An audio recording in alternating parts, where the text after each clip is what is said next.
a closer look at the prospects for a U.S.-China trade deal with Jonas Ferris, MaxFunds.com co-founder and a Fox Business contributor, and Tori Whiting, a trade economist at the Heritage Foundation. Good morning. Good morning.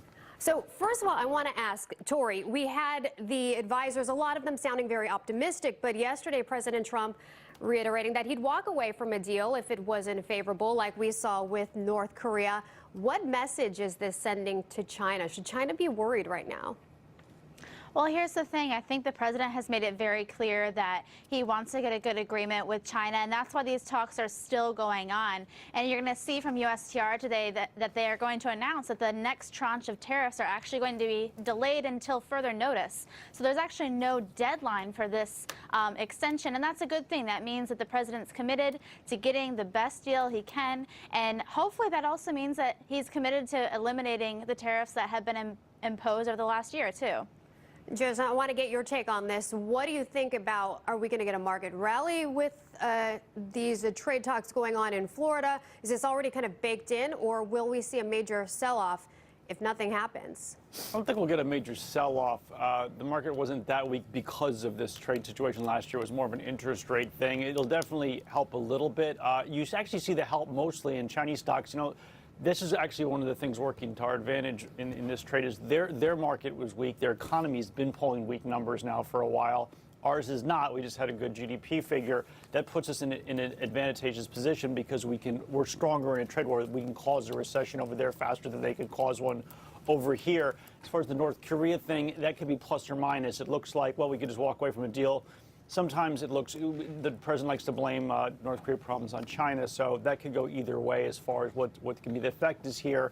But when you see Chinese stocks doing well, that's usually an indication, at least with the markets in the short run, that this is going to go somewhere that's positive for everybody and help us and them, because again, they've been taking a bigger hit economically than we are so far. And Tori, I want to ask you, with these meetings set in Florida, do you think the Chinese now are really motivated to get a trade deal done? What do you see happening there? Well, I think that this week, Ambassador Lighthizer made it pretty clear during his hearing on the Hill that, you know, they have told China that we want to have an agreement. We want to have a deal, and you guys are going to need to come to us with some legitimate concessions. And I think that we're starting to see some hints of that with talks of agreements or memorandum of understanding on things like currency manipulation, intellectual property, theft of that property. So I think we're really seeing some improvement here, and it's all just about, you know, what's in the details. Jonas, how significant is President Trump's trade victory against China following the ruling from the World Trade Organization? Well, that's an interesting area because the way this deal would probably fall apart is enforcement. We basically want unilateral enforcement where we could say, okay, you're doing this to this company and we're going to punish you here, not have to go through the World Trade Organization.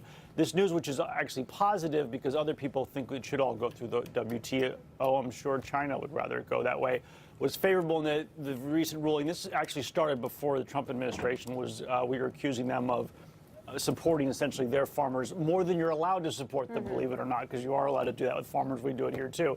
Anyway, bottom line is this is an issue because it looks like we should go to the direction of WTO and not having more power, but we need more power to stop all the other extraction of IP and other problems that go on with China.